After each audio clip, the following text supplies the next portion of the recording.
So now we're going to move on to lesson 6 in our leadership development unit, which is the introduction to management.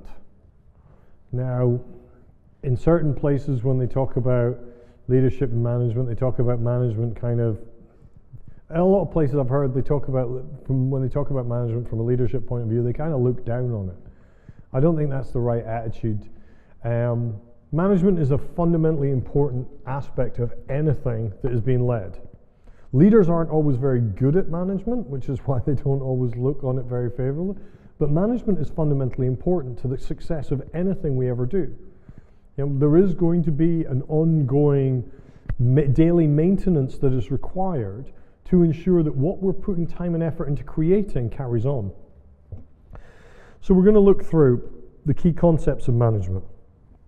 We will look at management versus leadership, which is a review of a slide that we had, if you remember, right back at the beginning of the leadership unit from last time. We'll look at some definitions around management, different management orientations. We're going to look at some basic management skills before we look at different levels of management and some specific skills that relate to different levels of management before we look at management styles. And that will be our introduction to management. I think that will be enough of a dump of management for you tonight. Oh.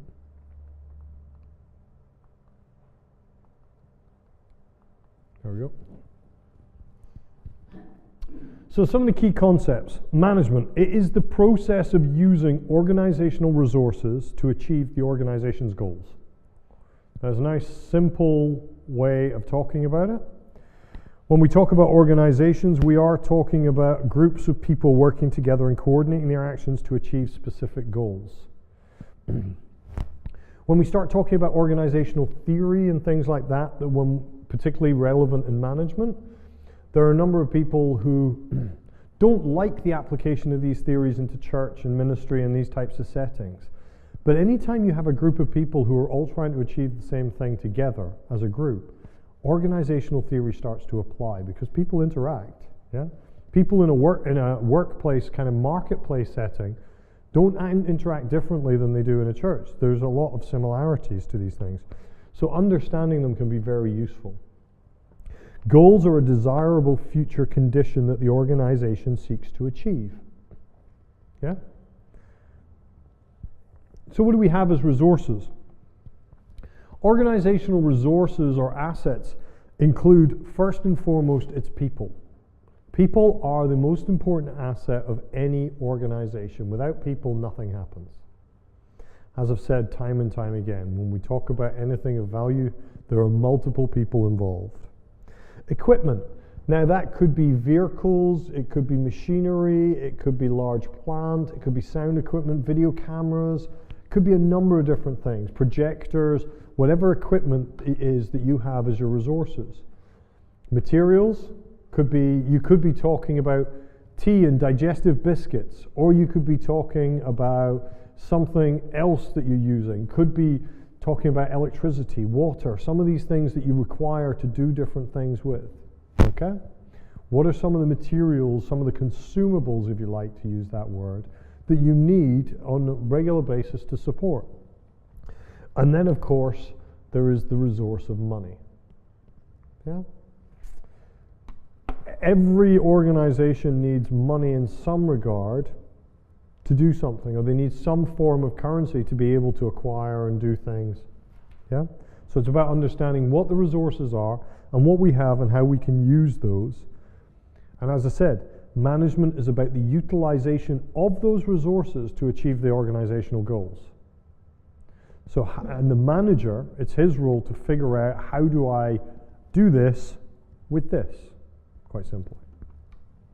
The managers, those who use the resources effectively and efficiently to satisfy customers and achieve goals. Now, when we talk about effectively and efficiently, when we're talking effectively, we're talking about doing the right things. Yeah, making sure that you're doing things in the right manner. And efficiently, we're talking about doing things with as little waste as possible. Yeah? Effectively, we want to make sure that when we use those resources, we use those resources as effectively to do the right things, but also efficiently, so we use just the resources we need to achieve that task. That's what we call good stewardship. Yeah? And any fan of the Bible will know that stewardship is one of the biggest concepts ever discussed in the Bible from start to finish. 10 times as many as love and faith.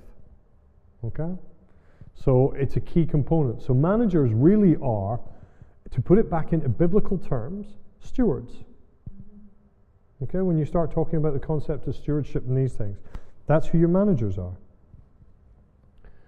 So management versus leadership. This comes from On Becoming a Leader by Warren Bennis. The manager administers and the leader innovates. The manager maintains and the leader develops.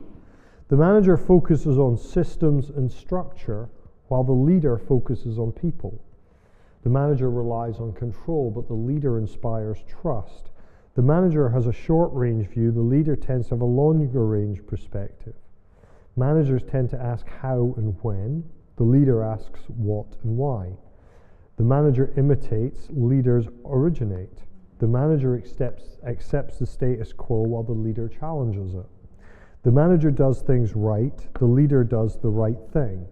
It's a bit of a contrast. And that's not to say that you won't get managers who lead or leaders who manage, but it's just to contrast that there's actually slightly different roles, and there's a different focus for those roles. Now, this isn't to say that either of these is right or wrong. At the right place at the right time, management will be preferred to over leadership, and vice versa. So don't think of management as the poorer cousin of leadership or anything like that. That's not the way it should be.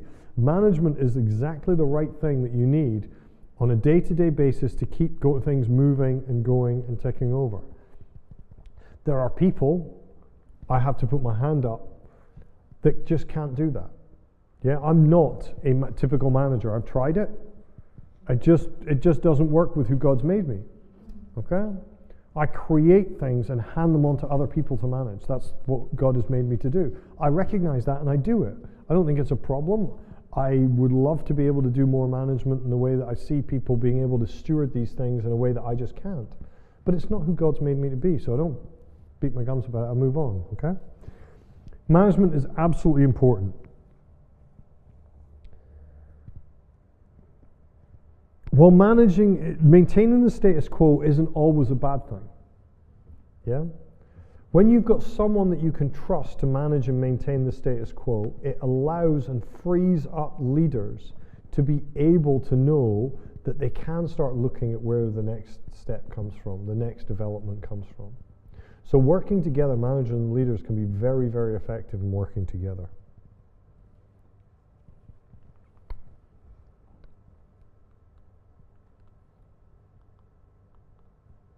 Okay, here we go. So some definitions of management, and these are from experts. You familiar with Peter Drucker? He's one of the most widely renowned for some of the writings on management. He said management is work, and as such it has its own skills, its own tools, and its own techniques. For many years, a lot of the things that are today being recognized as proper things that need their own training, project management, change management, these types of things, they didn't exist many years ago as different paths, although they did exist as concepts that people were engaged with. They just didn't have a separate role for it. They didn't develop specific tools, techniques, and formulas for them. Management like that, over the years, you will get professional managers.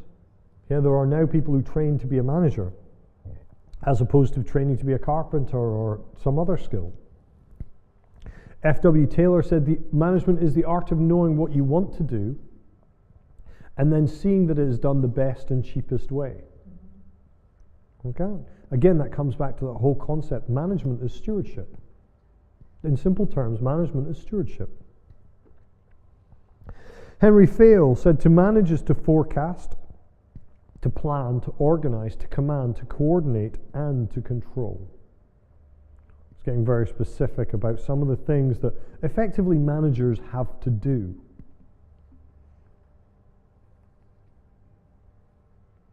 When we look at management, we can look at what we call the different orientations around management.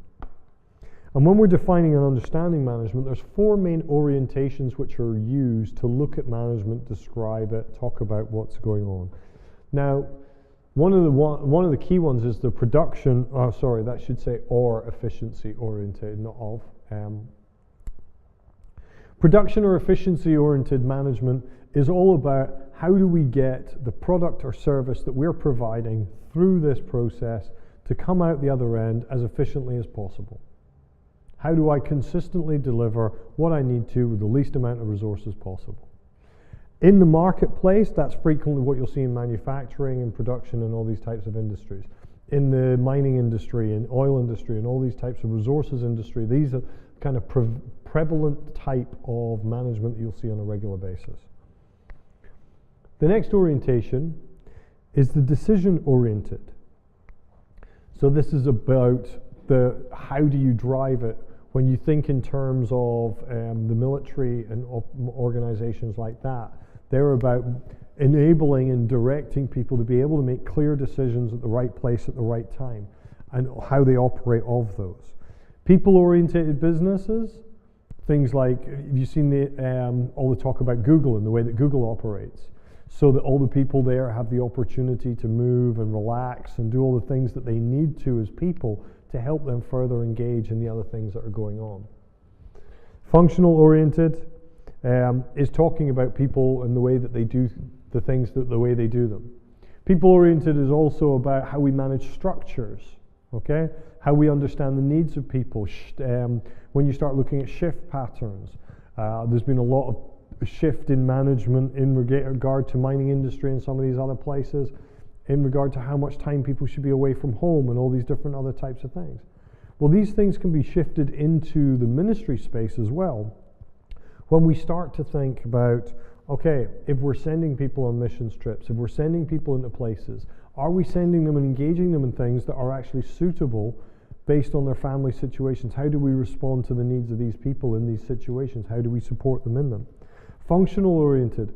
One thing I will tell you in regard to functional oriented kind of management styles is you end up with very linear kind of silos that appear. Yeah, and this can happen in ministry and churches just the same as it happens anywhere. You familiar with the term silos when I talk about that? Yeah, maybe so. So when we talk about silos, we talk about effectively different components of an organization which become organized functionally that then don't really operate or connect with the other parts of the organization. So every bit of the organization does what it does very well on its own, but it doesn't connect across the others in order to create a kind of communal sense of how it operates. Pardon? No synergy. No, basically that's it. And when they talk about silos, they talk about these different units and not connecting. Okay? So that's always a danger of the functional oriented kind of styles of management and that way of doing things. It's very good for supporting people because you tend to get people of a technical competency gathering together in a particular area. If we think in terms of churches, you kind of get the worship group that go off and do their thing. You get another group go off and do their thing. And these groups don't merge very often and can potentially create silos. In churches and ministries, we tend to have people who happen to be in more than one of these groups, and it tends to break that down quite a bit. But in organizations, in large companies, large ministries, and some of these large, you don't always have that opportunity. And those functional oriented can be in relation to the way that they serve a particular geography.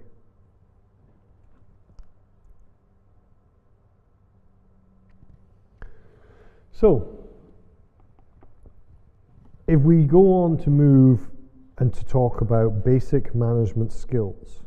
So if you remember when we looked at Henry Fayol's kind of definition of management, he started calling out a number of different things that managers should do.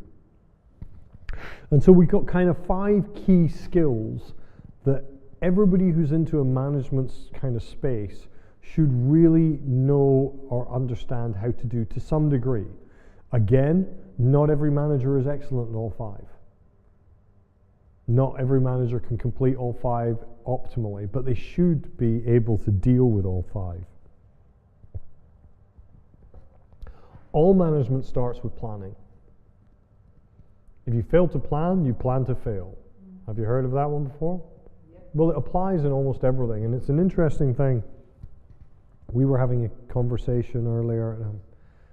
We were talking about processes and the way that processes operate. And almost every process that we found, and in fact this was a sales process, but in my experience of working in regard to processes across industries, across kind of not-for-profits, ministries, all sorts of things, it's the upfront work of taking time to plan it sets it up for success or failure. If you fail to get it right up front, it's more likely to fall apart later on down the line.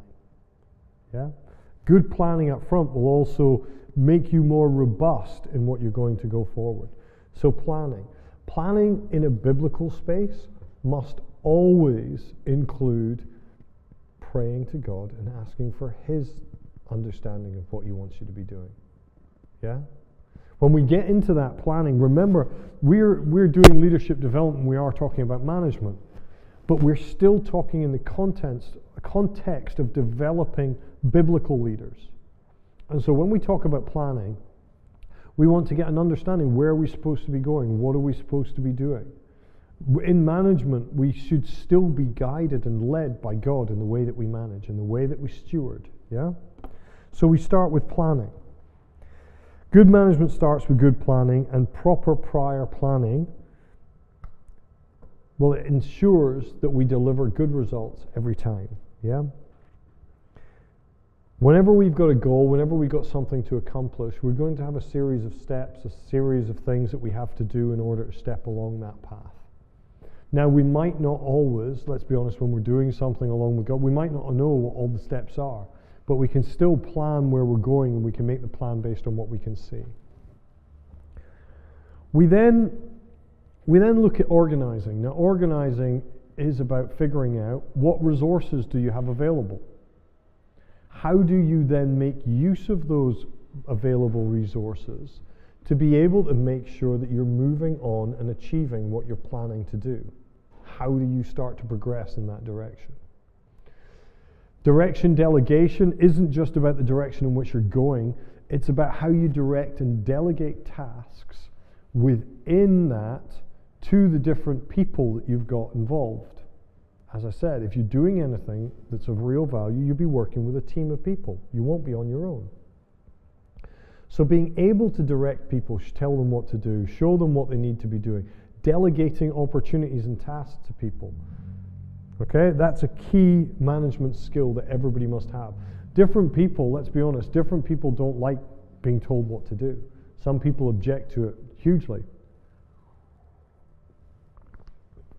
I once had a lady that worked with me who just refused to do anything she was ever asked. It was a really interesting scenario. But you begin to get good at how you can delegate and all these types of things through working with these situations. When you're working in ministries and church organizations, you're working with volunteers frequently.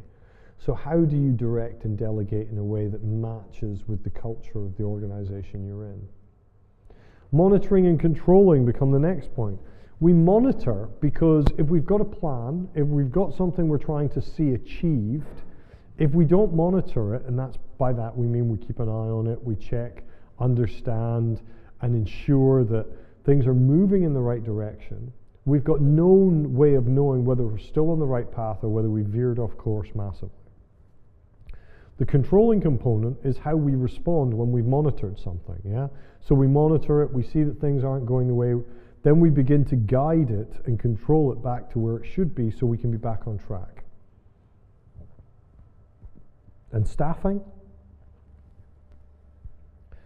The whole staffing component comes down to, have you got the right people in the right places? Do you understand the giftings of the people that you have available to you? Are you putting them in a place where they can use that gifting to support the vision, engage in what's going on, and be able to drive forward? Are you able to help those people achieve not just what you've got, but also develop on the path that God's got them for what God is telling them to achieve? Remember we talked a little bit about network marketing, we've talked about leadership, and in leadership development we've been talking about how to engage and develop people, yeah? Staffing, the engagement of people comes really into this whole management of people. How do you know who you've got, what their gifts are, how they're talented? How can you use them to accomplish the different tasks? What are they good at? What are they not good at? What's their availability? How do you flex with these things in time? Okay? So those are some of the basic management skills that every manager must have. Now, in every organization, and I always personally feel that in a church setting or a ministry setting, this whole thing should be flipped on its head. Because the truth is, as the Bible says, the first shall become last and the last shall become first. When we're in a ministry setting, we're, as the title says, ministry, we're there in service. We're there to serve. When you get promoted in a ministry sense, it just means you've got more people to serve. Yeah? So it really should be flipped on its head. But in an organizational, and when we're talking about management, we do talk about different levels. When you're higher up in an organization, you have to think more strategically. Yeah, you've got to have a different way of thinking. You've got to be able to look across, analyze situations, and figure out, how do I solve the problems that are impacting that large group? How do I solve those problems and stop them rolling on and becoming massive issues for everybody involved? If you look at the middle section, middle management frequently gets confused, and they tend to have to be that bridging gap between the technical people that are on the ground doing stuff and the higher strategic. Yeah? And what you tend to find is, that there will be people that can only operate in strategic senses, and there will be people that can only operate on a kind of very specific job task orientation. And the middle managers have to be the people in the middle that can translate one into the other to keep the two connected, so that when we're doing basic things on a day-to-day basis, pardon me, we understand if we're still on track to deliver our strategic goals. It becomes an important thing that we're moving towards.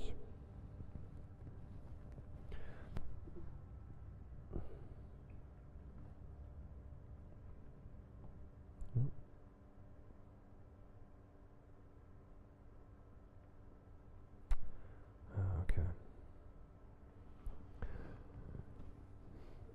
So, we're still staying on the topic of management skills, and we're going to integrate the levels and the skills to some degree.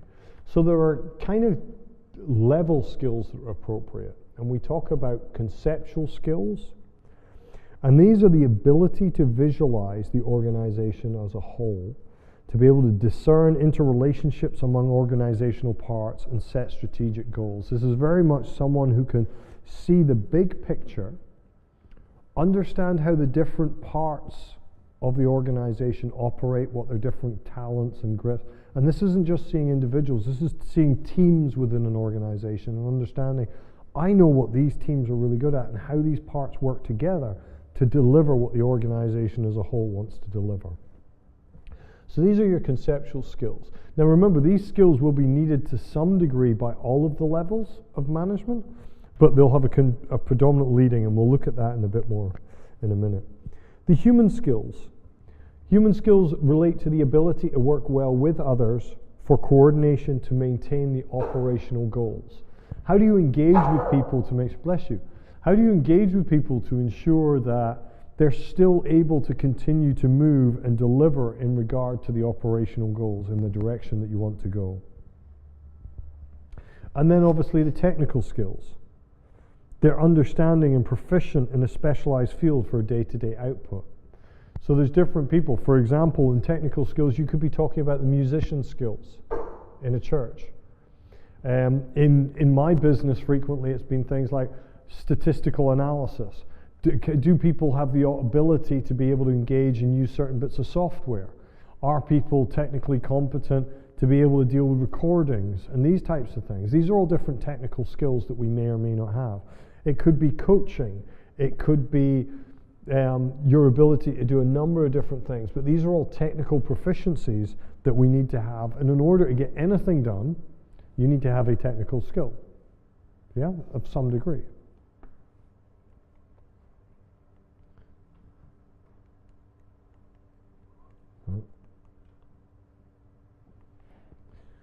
Apologize, the headings have jumped on me. So this is actually the management level skills framework, and I've tried to display it in a way that makes sense. So the top line is effectively the low level skills. What are these skills? And as you can see, there's about a 60% at the lower level, and the baseline level when you're managing and leading teams, supervisor, that kind of thing. You need to be 60% of your ability needs to be that real technical skill. You're really a technical manager in that space. Okay, you've got about 30% of that relates to your ability to engage in that human space. And then there's that small 10% that is your ability to see the organization as a whole and begin to link into that space. Within the middle section of management, you tend to find that the technical component has really dropped away to about 20% of their focus, their time, their thinking. The predominant element that comes through is the human skills and how they deal with people and engage and relate to people in those spaces. Okay? And again, only 20% on the conceptual side. Whereas those at the top level management need very little technical skills. You're down to 10%, 20% of the human skills, and most of their skill base, most of their requirement is on their conceptual skills and their ability to see the organization as a whole and be able to maneuver that organization from a strategic point of view to get to where it needs to be. Okay?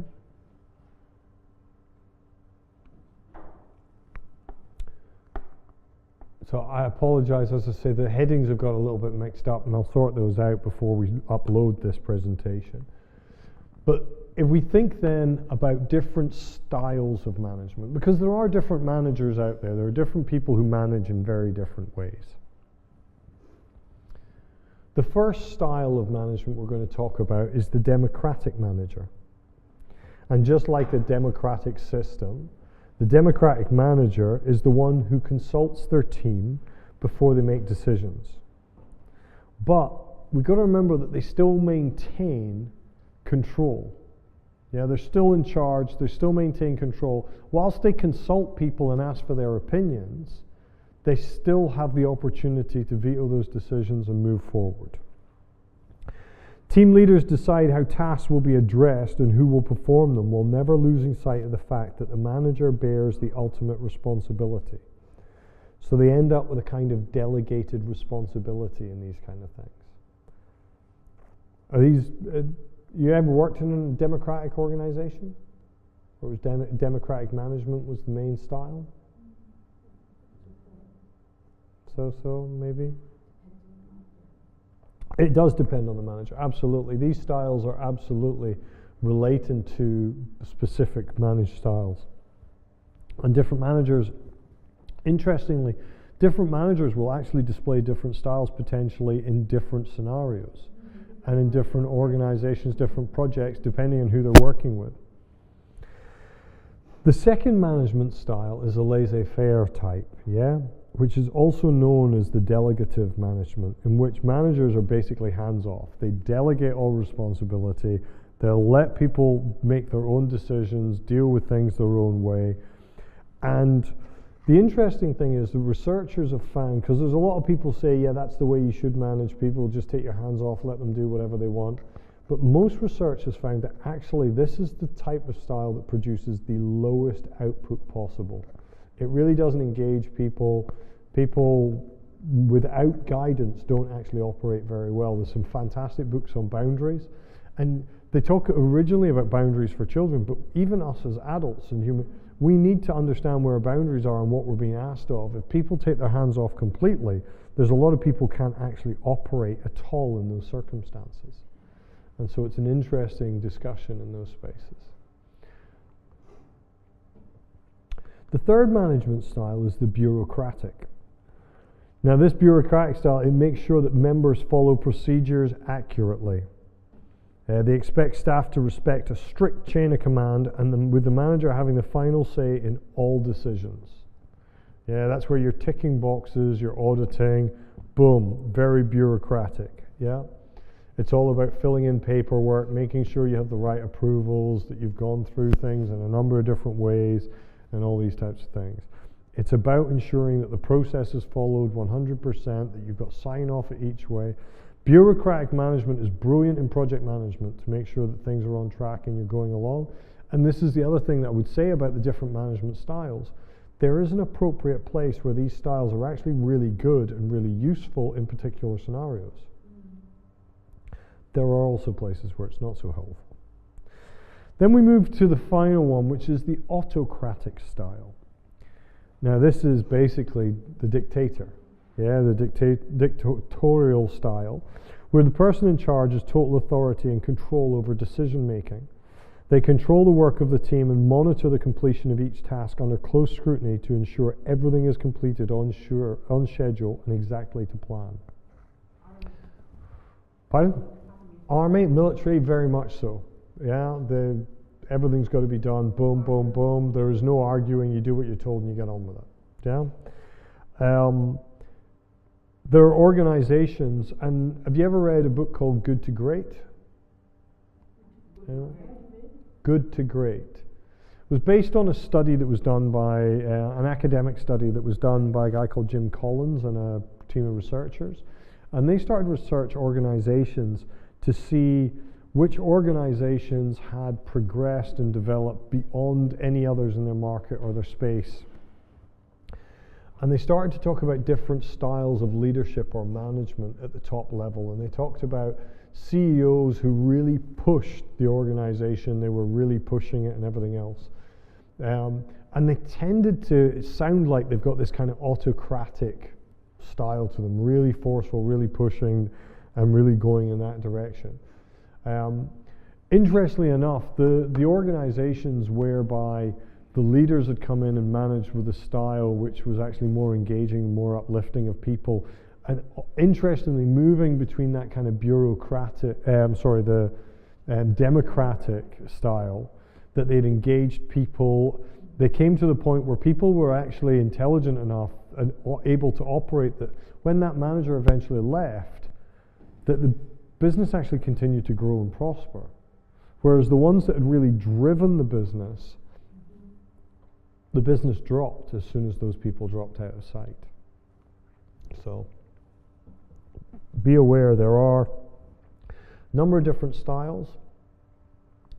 The ones that look like laissez-faire, look like they might just engage more people and create a nice friendly atmosphere, they do create a nice friendly atmosphere. Well, potentially, if people are all aligned in the same direction. If people decide to go off and do their own thing, you could end up with a very confused organization. But the flip side is that you find a lot of people who just find it very unmotivating to operate in that space. Okay? So that is our introduction to management.